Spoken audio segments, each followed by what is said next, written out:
yang membuat saya senang dan juga mungkin pemirsa senang dikatakan oleh Bung Uzaldi, wah ini mesti tanggung jawab nih statementnya, katanya lemak juga betul. boleh. Apa Betul. benar lemak juga boleh? Iya, lemak boleh. Justru itu suatu keharusan karena lemak itu salah satu alat untuk buat penghantar vitamin-vitamin kayak ADEK. Oke. Itu harus kita perlu lemak. Jadi pelarutnya dalam tubuh. Oke, perlu ya. Ya, terus lemak juga salah satu sumber energi. Kalau kita nggak ada lemak juga lemas juga. Jadi saya boleh makan lemak banyak-banyak dong? Nggak boleh. Jumlahnya nanti dibatasin. Oke. Nanti dibatasin. Terus lemak juga fungsinya supaya buat penghangat tubuh. Kalau kedinginan, kalau nggak ada lemak, kedinginan ya, gampang kedinginan. Tetap ada fungsinya. Jadi lemak itu bukan berarti nggak fungsi. Yeah. Terus yang paling seneng itu lemak itu adalah pembuat rasa gurih di makanan. Gurih, nikmat iya, ya? nikmat sekali. Jadi makanan banyak lemak biasanya, wah nikmatnya luar biasa. Nah, tinggal kita pilih lemak berapa banyak yang kita boleh makan, lemak yang enak itu, berapa banyak yang kita mesti makan lemak yang bagus. Jadi kalau kita boleh lihat ada lemak baik sama buruk. Jadi ada lemak baik, ada lemak buruk. Ya, lemak baik dan buruk. Dalam dunia nutrisi dibilang ada lemak saturated dan unsaturated. Oke. Lemak jenuh dan tidak jenuh. Jadi kita harus batasin makan berapa banyak yang saturated, kita harus lebih banyak makan yang unsaturated. Oke, kalau kita temuin sehari-hari, iya. Nah lemak jenuh itu yang mana, lemak tidak jenuh? Nah, jenuh itu kebanyakan banyak, kayak misalnya di daging-dagingan, ya, protein-protein itu banyak lemak jenuh. Iya. Margarin, mentega, santan juga banyak jenuh. Minyak goreng biasa, minyak goreng kelapa sawit itu banyak minyak jenuh. Minyak yang nggak jenuh banyak di mana? Itu banyak ada di protein ikan. Ya. Ada juga di minyak canola sama minyak zaitun. Terus beberapa kacang-kacangan juga itu banyak minyak tidak jenuhnya. Oke. Nah, kalau misalnya tadi Anda mengatakan seimbang, Anda mengatakan ada lemak jenuh, lemak tidak jenuh. Iya, betul. Kalau saya tidak peduli, wah gua makan deh semuanya deh. Apa yang terjadi? Yang terjadi perubahan metabolisme, hancur metabolisme tubuh, jadi tubuh misalnya biasanya mesti 60%, 70% karbohidrat dapatnya, atau lemak hanya boleh dapatnya 10-25%, dapatnya jadi 50%. Penimbunan lemak, metabolismenya berantakan. Ya kira-kira sih penyakit yang tadinya biasa yang nggak bisa muncul ini bisa dipercepat penyakitnya muncul. Bisa dipercepat munculnya. Dan itu fenomena yang sekarang sering kejadian. Masih muda, kolesterolnya tinggi gitu. Udah asam urat, ada yang bilang baru umur 20-an udah kena stroke. Jadi nggak aneh kalau muda-muda kena stroke. Kalau sejak belia udah berantakan juga cara makannya ya. Ini jadi agak takut. Nah, kita bisa tahu nggak dengan cara apa? Misalnya katakan saya dengan postur seperti ini, wah seimbang nggak sih udah yang saya makan, yang saya miliki? Bisa dicek? Bisa.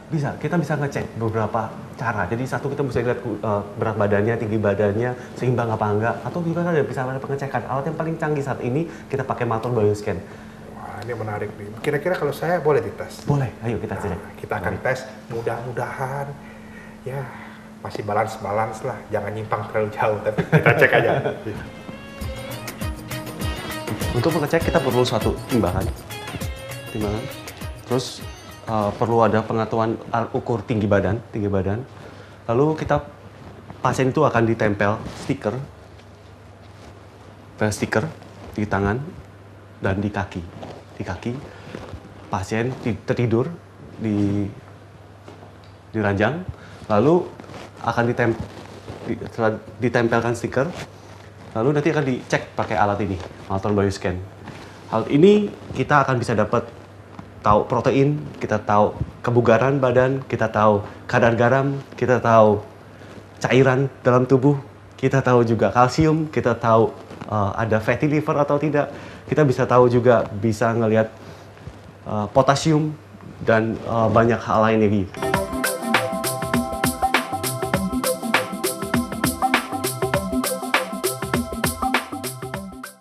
Nah, setelah saya dites tadi memakai alatnya Bung Uzaldi yang katanya salah satu tercanggih di dunia, kita pengen lihat hasilnya bagaimana?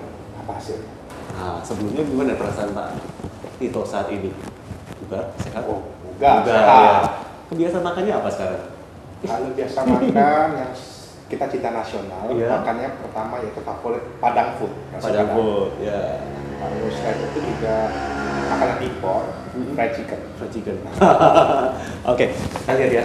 Apa yang Bapak rasakan saat ini sama hal ini? Bedanya apa? Ya, kita lihat gitu ya. Kadar garam Bapak saat ini angkanya 491, karena normalnya itu sekitar 562. Jadi memang asupan garam saat ini selama ini itu nggak sebanyak biasanya. Bapak jadi kebiasaan, Pak Tito ini kebiasaan juga asupan garam nggak banyak, nggak nambahin garam dan makan. Betul, betul. Saya kurang suka asin. Kurang asin, ya. Jadi ini salah tandanya juga. Kita lihat lagi, di sini ada yang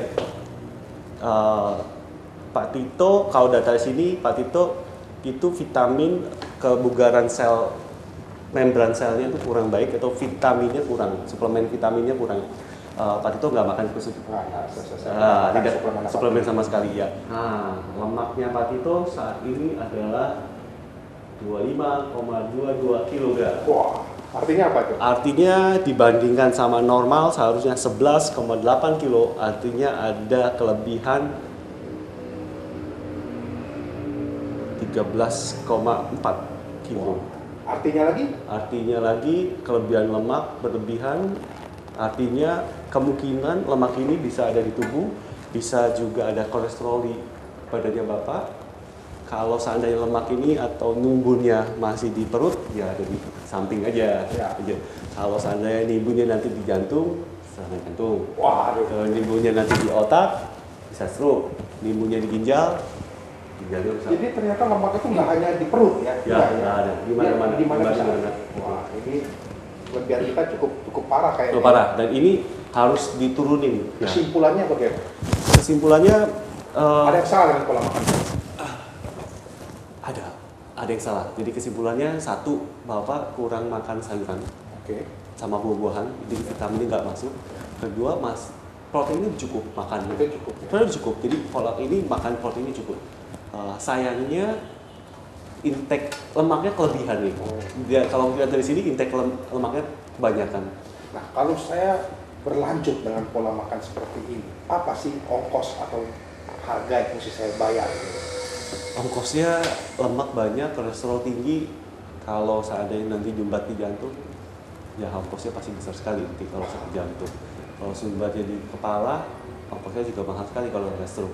Sumbatnya di ginjal lebih mahal juga karena dia akan rutin sepanjang hidup, harus cuci darah. Nah, jadi kurangin segeralah. Nah, untuk mengurangi ini kita perlu makan yang berimbang. Nah, itu kan gampang diomong, susah dibuat. Betul.